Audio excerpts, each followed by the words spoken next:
Welcome back to the Art and Business of Writing podcast, and I am with Elliott Katz today. Elliott, welcome to the show. Great to be here. Yeah, so Elliott, tell us a little bit more, from the bio about yourself. Well, I've written several books. My first books were about the outdoors, and then I decided to write a book about men and relationships. And it was all, like a lot of books of this type. It was about my own experience. I was married and divorced, and at first you blame the other person, and then you come to the point of asking yourself, what do I have to learn from all this? And I started by just listening to other men, and the more I listened to other men, the more I realized a lot of men are confused, like I am. Then I started reading books, and then I realized. Then I really turned to the timeless wisdom that fathers and other older male role models used to teach younger men about being a man in a relationship. And I was kind of blown away because it coincided with what I heard women complain is lacking in men today, that they don't show leadership, they don't make decisions, they don't take responsibility. So I published the book, and then I decided, well, I want to change the world. I want to change the men of the world, and not just the men of the English-speaking world, but I want to change the entire world. So I started looking at selling foreign rights to publishers in different countries.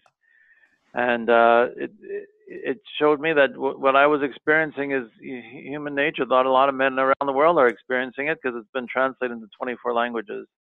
And it's been very rewarding to get comments back, like, this book saved my marriage. This book, if I would have had this book, a year ago, my relationship wouldn't have broken up. And I got comments from divorced women of my husband of 38 years had understood these crucial truths. Our marriage would not have disintegrated. So it's really making a difference and teaching the stuff to men that, there's so much stuff out there, but no one's really teaching them to the wisdom and insights that fathers used to teach younger men about being a man. Wow. So what are unpack your book a little bit for us. What are some of the things that are inside the covers? Well, the most important lesson is really about leadership, that a lot of men today think, and I was one of them, well, I don't want to be controlling, and what do I know about being a husband and father? I'll just ask, I'll work hard, bring in the money, come home, ask my wife what she wants me to do, and I'll just do whatever she wants. I'm a great husband. Well, it doesn't really work that way. That men think that they're great, but to a woman, a woman really wants to look up to men. She wants a man who's strong, and when you're always asking a woman what to do, she feels like he's one of the children and she's his mother, and she can't respect him. So it's not about being controlling, because that's what men fear. They fear about being accused of being controlling. The women really want men who are leaders, that are aware of what's going on in their families, aware of what's going on in their marriage, or if you're just dating, aware of what's going on in your relationship, and says, well, here's a situation, I'll deal with it. I'll step forward. I'll find a solution and implement it. And women really like that. And it even begins right on the first date. I couldn't tell you how many single women have told me that when a guy asks them out on a date to go out for a cup of coffee, he can't even choose a place to go for a cup of coffee. And a lot of women have said to me, when a man does that, it turns them right off, because if he can't even choose a place to go for coffee, how is he going to handle real challenges in a marriage and family life? So it's not about being controlling. It's just, there's a frustration with when a man says, oh, whatever you want, you decide. Women are really frustrated. You think, I'm the nicest guy, I'm letting her decide. Very, very frustrating. They really want a man who steps forward, takes charge, shows leadership. Even, she could be very successful in business. She could have her own business and be the CEO. I've had women say this to me in those situations, that when I'm with a man, I want to feel like a woman. I want him to take charge. So, and these ideas have been totally, they've almost disappeared today. Because it used to be a father would teach his son, and that's been so much lost today. And yet, women really want. The fascinating thing about the book, the response to the book was, women say, yeah, this is what we want. How do I get a man to read this book? How do I get a man to be this way? And it's the men who say, no, this is what women want.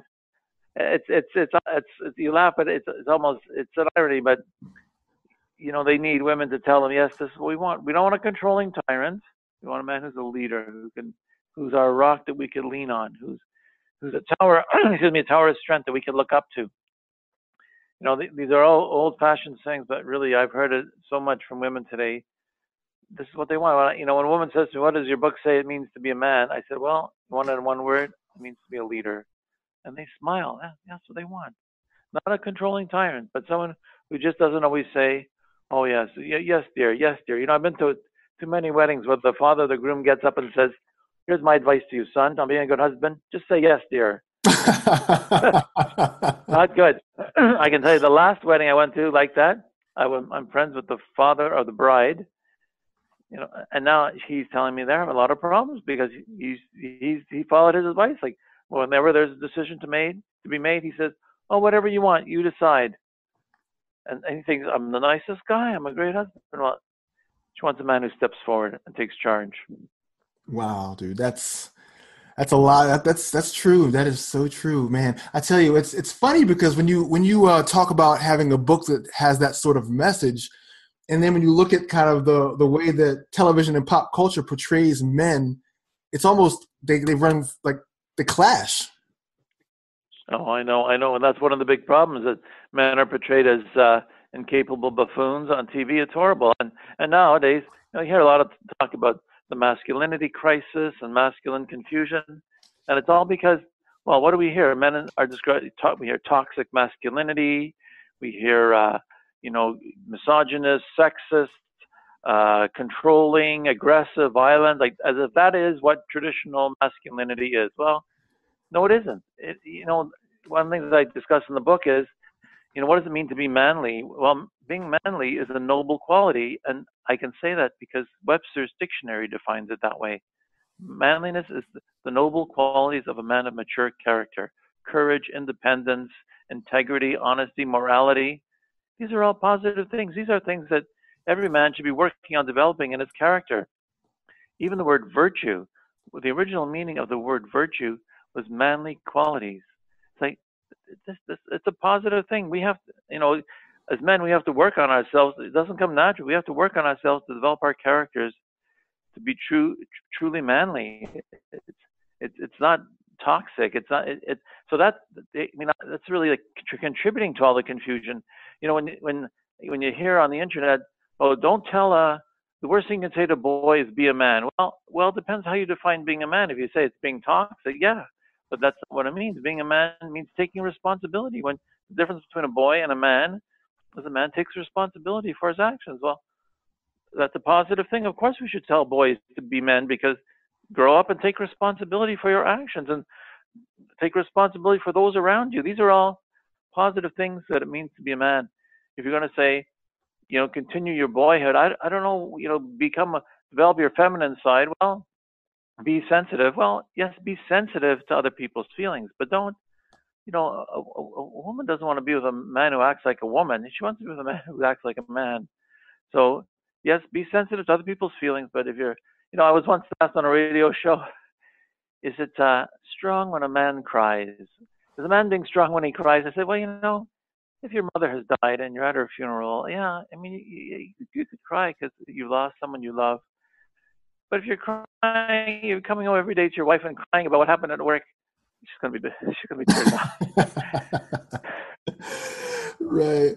So, as you were writing the book, what were some of the challenges that you faced as you were writing the book? Because I mean, you're writing a book that's really trying to create like a revival in manhood. What were some of the things that were going through your mind as you were writing the book? Well, a lot of it was I thought, am I the only one who needs this? That was sort of what I started with. Like, am I writing a book just for myself? And that's for a long time I thought, well, I'm just writing it for myself. Maybe I'll learn it better by writing it down.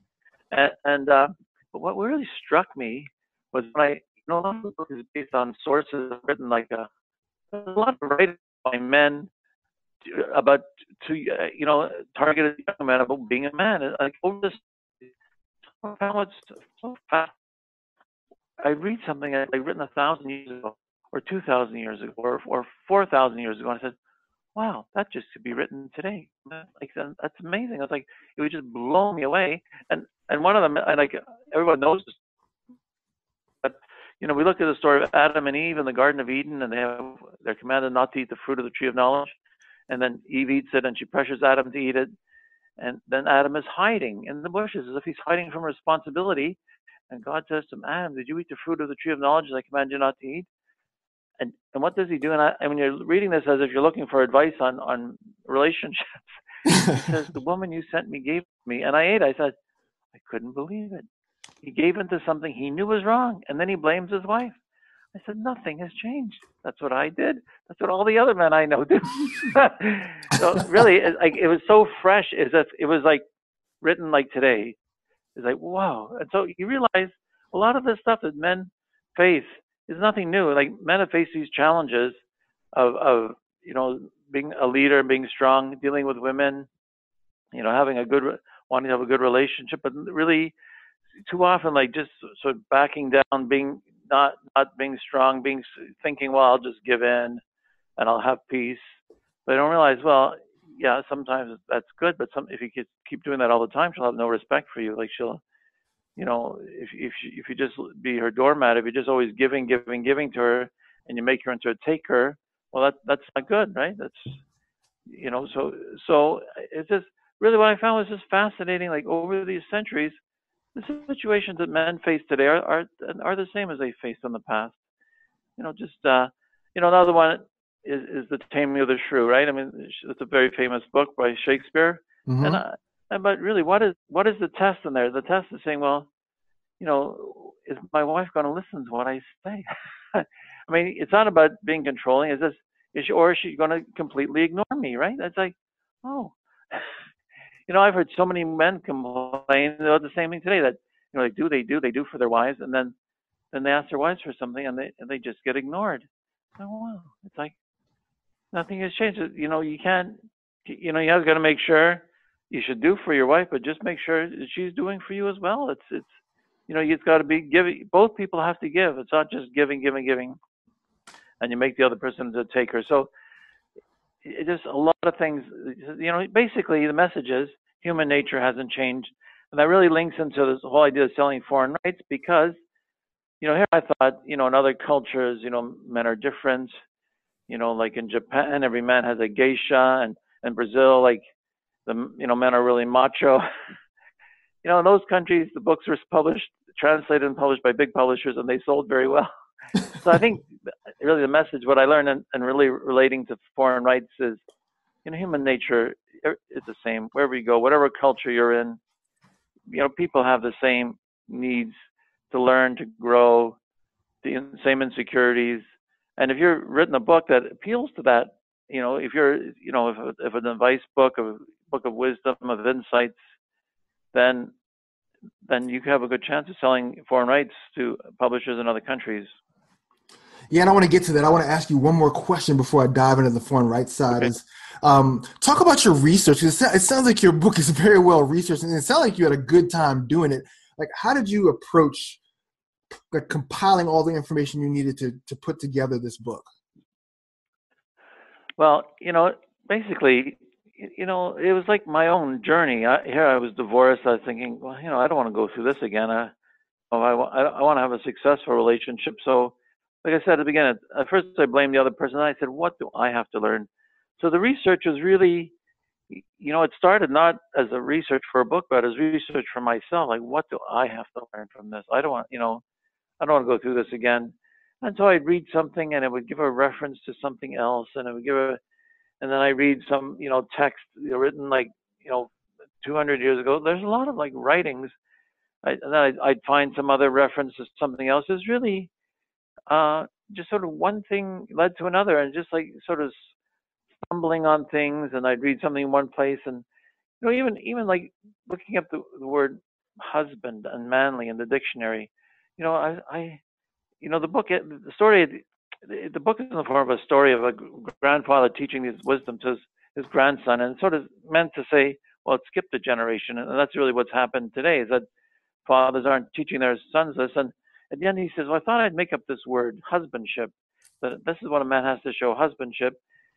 And I thought, well, if I made up a word, I should look in the dictionary to see what it means. If it already exists, I've made it up.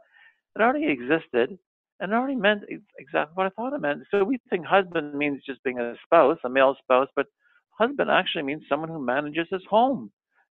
That's what it means. That husbandship is someone who manages his home, frugally, like careful with for finances and shows leadership and deals with problems. Wow, that's what it already means. Like so, I'm not reinventing. I'm not inventing anything. This is just what it's meant all this time, and somehow it's been lost to this generation for a lot of reasons. One is the way men are portrayed on television. A lot of boys grow up without fathers, or their fathers work long hours. They go to school. Most of the teachers are women. Where's a young man, a boy, to learn what it means to be a man? Where are his male role models to be an example, right? I mean, people learn more by what they see than what you tell them. And so, I was once on a radio show and a woman called in and she said, are you saying that a woman can't teach a boy about being a man?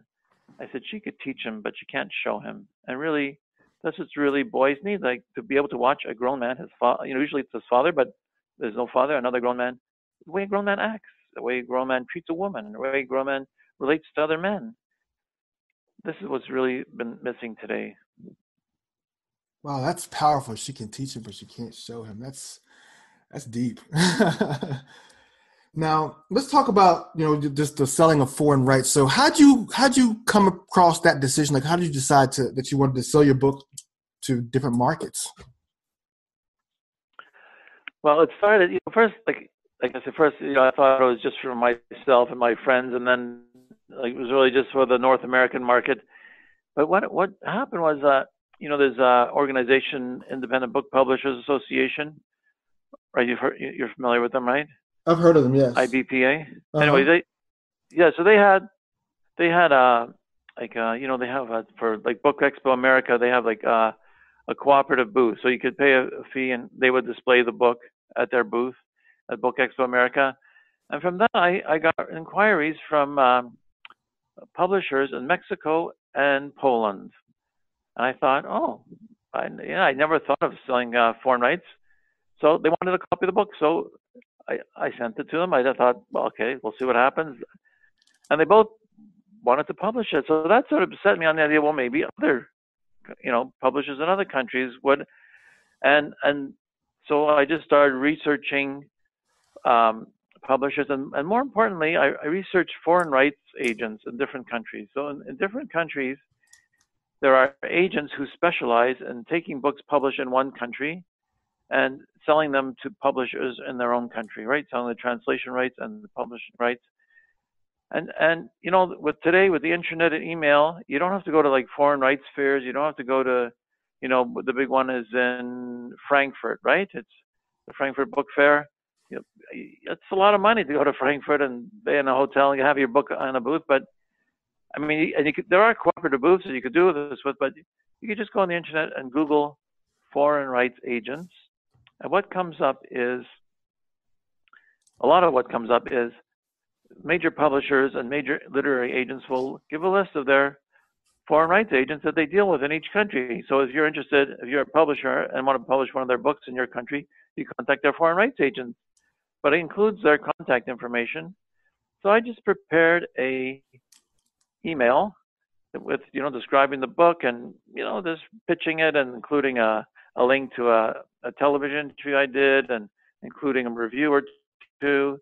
And, with the email, you can include a nice amount of information. And I emailed it to all these literary agents, like all over the world. Like it must have been, I don't know, 200 or so. But you know what? With email, it doesn't cost you anything. You don't have to mail it on the book, nothing. And so the ones that wrote back and said they were interested in seeing the book, I sent it to them, and they were able to sell it to their publishers in their markets because they know the publishers in their country. That's their job, and they would know which ones would be the right fit, which publishers would be interested in that book, and I was able to sell most of those 24 languages was mostly through that way. That is really cool, and it's a no cost solution to getting your book out. That's very cool. And so once you sell the rights, how does that work? So are you traditionally published or self published? That one I published myself, the English one. Okay, so I published it myself. Yeah. Okay, so you sell it to them, and then they publish it in the various languages? Do they translate it for you as well? Right. So that's the deal. It's they, when you're selling rights, you're licensing them to translate it into their language and to publish it in their language in their market, right? It's and so now with the internet, everything is so much easier. Even a lot of agents will just say, send us a PDF. My policy is I don't like to send a PDF because I don't want to lose control of the book. But I mailed them copies of the book, and that's really the only expense. It's and the main thing is your book suitable for that market, right? Right. Is a kind of book that would be of interest, novel or self-help book or a how-to book. I mean, you gotta think about it. I mean, if a guide to downtown, a city in the United States, well, that might not be of interest to a publisher in the Czech Republic, but you have to think, is that the kind of book that would be of interest? Then contact them. And also, I also contacted some publishers directly, and there's, and I think you just got to do research. You got to look. Each country has an association of book publishers, and they'll have a list of the book publishers in their country, and you could look at their websites, and if you see a book, if you see books that are kind of similar to your book, like that they've already translated, books like that were in English that are kind of similar in the market that would be interested, the type of that type of book, then you could, okay, there's a good chance they'd be interested in your book, and just email them. And everything is in English, right? Everybody communicates in English. English is the worldwide language, so it really works. So let me just say there's three important benefits to selling foreign rights. So one is revenue.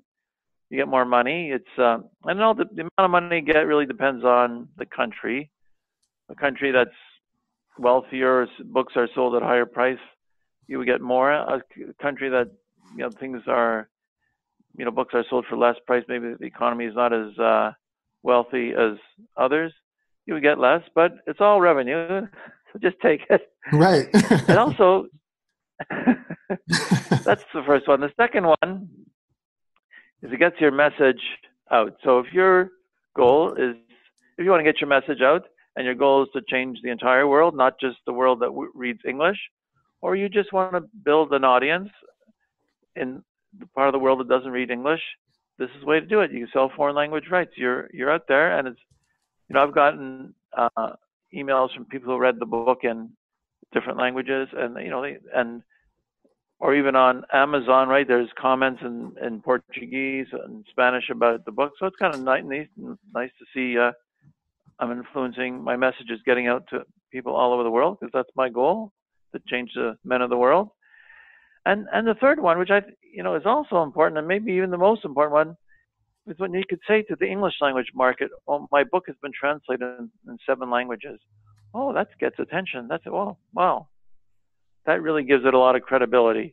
Right. So there are three very good reasons to translate your book into to see if you can sell it into foreign languages. That's cool. Now, you had mentioned a little bit ago that, when they ask for copies of the book in PDF, you don't want to give up control. Can you explain a little bit more about that? Because I have a question about that part. Well, because, I mean, you should be able to trust them, and I do. I just have a policy, like, a PDF, you could send it, you could share it to 10,000 people, and then why would anybody buy your book? So, Right. Okay. so that's my opinion. So I mean, some people do, and I've never heard anyone having a problem with that. It's just, I just say to them, I'm willing to send you as many copies of the book as you want. If you want, I'll even mail it directly to publishers that you want to submit it to save you the postage. That's just my approach. That's what I believe. I just want to keep control. Right. Right. And so when they get the hard copies, they just retype it themselves. Is that kind of the deal? When they get the hard copy, they translate it, right? Yeah. They get the hard copies, and they give it to a translator, and a translator works on the hard copy. It's Okay. if they were working from PDF, they'd still, I assume, would print it out and just write the Right. translated version. I mean, Oh, no, that makes sense. I was curious as to, I didn't know if there was some reason why the PDF or why you we're going to keep the PDF as opposed to send the PDF. But now it makes perfect sense and does make sense. Now, what are some things to watch out for? Like, for the first timer who's trying to sell their rights to a foreign market who listens to this episode and says, "Wow, let me try that with my book." What are some things they should probably watch out for at the same time? Well, I think the main thing is, um, well, just make sure you're dealing with reputable agents. I know there are some agencies on the internet, and this is just my own bias, and I don't want to slander anybody, but I notice some they don't really give it's like a company, but they don't actually say who are the principals of the company. So those agents I have a problem with, but those I don't see when you go to book publishers' pages listing their foreign rights agents.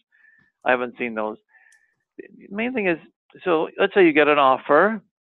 So, okay, that's what do you do when you get an offer from a publisher? Yeah, we want to publish your book in Spanish. So generally, the royalty rate is usually around 7 or 8%, and it's less than 10% because they're paying for the translation, right? So they have to recover some of that cost. But at the same time, I would say, let's say they want to give you 7%. So I could say, okay, well, but 7% for the first printing, we'll make it 8% for the second printing. And usually they agree to that.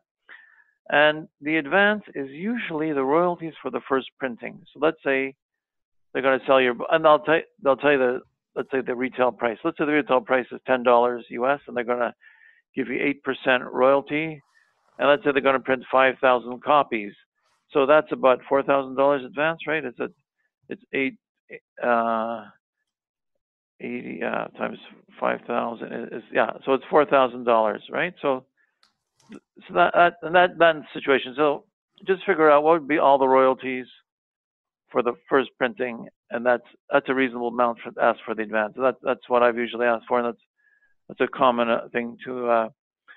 Another thing I often ask for, and sometimes I do, is I ask to see the translation before they publish the book. And I usually I like to find a person who reads that language. I say, could you read this and tell me, and here's the English book. Could you just make sure the translation is accurate? And sometimes they find mistakes, depending how good the reader is. And so I just tell them, I can't say I demand these changes because I don't read the language. But I can say, here, these are some points that the reader has pointed out. Just review them and make the decision yourself. But you're just highlighting it. That's my approach. The other thing is to ask for to see the cover before they publish it. So I remember one country, they published it. They were going to put the cover. I couldn't believe it. It was like a Swiss Army knife with the blades open. What in the what in the world? What in the world are you thinking? Like, I couldn't understand it. So they changed it. They changed it to like an old old pocket watch, as if like to indicate wisdom. They never really explained to me why they're going to have that knife. This is like how to like to stab your wife. Like, what is? I couldn't believe it. So, but these are things I ask for, and it's good to review them. It's to see the cover to make sure you're okay with it. And I don't see. I guess my approach is I trust that they know their market, so I don't say I have to approve it. I just say I would like to give my input on it. That's just my approach, because I trust that they know their market and what would sell there. So that's another thing I do. I ask to see the cover. Another thing you should be aware of is some countries they have withholding tax, which is and you have to look at there's treaties on avoiding double taxation. So if you show that you are a taxpayer in your own country, they reduce the withholding tax to a smaller amount or to zero, and then you're able to claim it on your income tax. I'm not a tax person, so I can't explain it, but that's common, withholding tax in a lot of countries. And really, just that's the main thing. Just keep. Oh, another thing is when you let's say you have like 10 agents working for you, trying to sell your book, and one agent sells the book. So keep the other agents updated on what's happening, the progress of your book. Just keep sending them stuff like, oh, I just made a sale in Mexico. Let the publishers know who are considering the book. Let them know. If you get a review, send it to them. If you do a TV interview or radio, send them the link so they could share it. Just keep updating them because you're helping them, sell your book. So it's a good thing to do. Well, those are all great tips. Those are all really good tips for people who are looking to start that. That's exciting though, just being able to have the opportunity to sell your book around the globe. Yeah, I know it's nice. It's exciting, and I guess with my book was really aimed at sharing what I learned with other men, and so to really make a difference because there's a lot of divorce, a lot of children from broken homes, and you could say, and a lot of them are initiated by the woman, right? In the United States, it's like 70% of divorces are initiated by the woman, and a lot of them are frustrated with men because they don't act like men. It's like this is an issue that it's so interesting that hardly anybody talks about, but underlying so much of women's frustration with men and why they want to divorce them is because they're not acting like they expect a man to act. So if I'm able to make a difference in these different countries, say people not getting divorced, families staying together because the father has read this and says, "Oh, I realize I got to start being the leader and start acting like a father and a husband," then that's very rewarding. It's meaningful. It's making a difference in the world. It's like gives life meaning and purpose. Yeah, yeah. No. So how many copies have you sold globally? Do you know off the top of your head? Around 100,000. Huh? Oh, I missed that part. What was that? But 100,000. Oh, 100,000. Okay. Wow, that's good. That's really good. Yeah. You Yeah, are. I just think if I was able to save some families, save some marriages, then that's very rewarding. Oh, yeah. I mean, if you have 100,000 people read it and take action, that's a big impact. That's a big, even 10% of that's still a very good impact, you know? So very Yeah, good. yeah. Very good. All right. So we're gonna kind of cover to come in for a landing here. I'm just gonna ask you just some fun questions to to round out the interview, and then we'll be all set. So Okay. who are some writers and authors who inspire you? Well, one book that I read that inspired me a lot was it's called How to Argue and Win Every Time. You ever heard of it by Jerry Spence? No, I haven't. You, you know, so Jerry Spence is a famous lawyer in the United States. He defended Imelda Marcos. He represented the Silkwood family, and he talks about his life and like this trans. He was a lawyer. He kept losing cases, and then he came to the point of asking himself, "Why do I lose?" He says, "Why do I let other? Who gives the other side permission to beat me?" He says, "I do."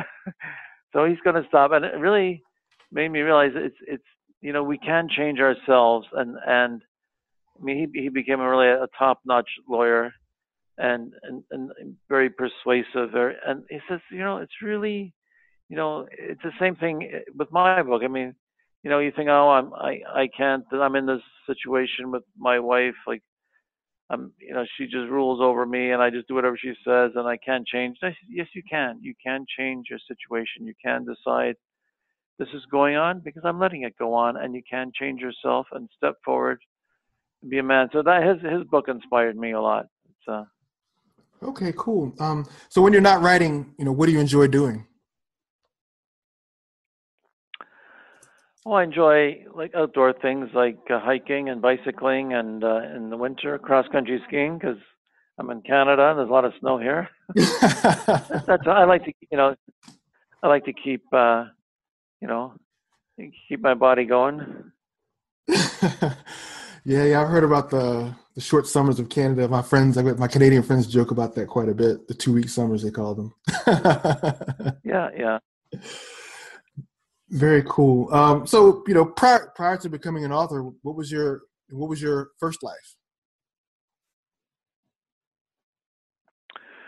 Well, I retired from my job. I used to work in the government here as a speechwriter. I was always been into writing, so I wrote speeches for politicians. That was fun, and that was the main thing I did. I did some policy work on other stuff, but That's what I did, and so I retired, and I'm really trying to, you know, get the ideas out there, like that men have to change, and we have to start acting like, you know, like men who are strong and show leadership, and the kind of man that a woman really wants, but men don't realize it. Right. Yeah. That's very cool. Speech writing. Interesting. So what's next for you? I just want to continue. I really want to get the message out more. I think, you know, everywhere you know, it's fascinating thing is when I talk to women, women are more aware of this issue than men. Like they talk about the masculinity crisis. They talk about the feminization of men. They talk about men confused. I mean, all kinds of women who are, let's say, 40s, 50s, and they say, I can't find a decent man. I want a man who's a rock. I don't want a man who's so, you know, weak and always just, you know, can stand up and show leadership. So for men, men don't seem all that aware. They think they're doing. That's the whole thing. All the messages they hear. Oh, I'm doing what, you know. I'm being this nice guy. I'm not controlling. I'll let her make the decisions. So I'll show I'm not controlling. They don't realize this isn't helping. So women are very much aware of the need for men to learn these things that men used to learn. So I really want to go forward with it, and I think you know it's very rewarding to make a difference. It's very rewarding, you know, if a family can stay together. You know, when they have children, that children shouldn't be from a broken home. I Right. think you know what I mean. It's a big thing. When a child's from loses a father in a divorce, it's tragic, especially daughters. You know, daughters really look to their fathers to be a role model of what a man should be, and so many daughters lose their fathers. It's so tragic. Yeah, no, it definitely is. It's funny. I came out of a health writing background for the last few years, and it's the same thing in health writing too, where all of the all the articles and all the content, everything we ever written, everything we wrote that was targeted towards men had to be written so that there was really so that their wives would get it to them because men just don't take their health seriously. Like I mean, I went to some health conferences and they just talked about how do we reach men? How do we reach men? They're not taking care of their health. They're not reading anything. They don't want to go to the doctor. And so that's it's men are a tough nut to crack. So Yeah, yeah. yeah. Except what you're saying is true, except when they're in crisis, right? So they have Yes. a serious health crisis, then they pay attention. So it's the same Yes. thing in a marriage or in a relationship. You get kicked in the head, you know, and then you suddenly realize, hey, you know, I got to learn something. You know, when you're in pain is a motivator, right? You're in pain. You say, I got to find the answer because I got to get out of pain, Yes, it is. and that's All right. So that's Elliot, yeah. Elliot, tell our audience how they can reach you beyond the episode here. Okay, so my website is www.elliottKatz.com. It's ELLIOTT, and you can email me through there. Or if you want to pick up my book and read it and tell me what you think about it, it's on Amazon as a paperback and as an ebook, and it's also an ebook on Kobo and iBooks. And it's also in bookstores, the paperbacks in bookstores. And if you go there and they're sold out, just ask them to order it. They'll get it to you pretty quickly. And I welcome hearing from people. You know, it's very rewarding to hear the comments people make. And if you have any questions or thoughts about what we talked about today, or if you get a chance to read the book, you want to tell me what you think, I welcome hearing it. Awesome. Thank you, Elliot, so much. And the title of the book is, oh, I just had it. Oh, Yeah, the title is, I forgot to say the there it title. is. The title is Being the Strong Man a Woman Wants, Timeless Wisdom on Being a Man. So it's Being the Strong Man a Woman Wants, Timeless Wisdom on Being a Man. All right. So thank you so much for joining me today, Elliot. Okay, it's great to be here.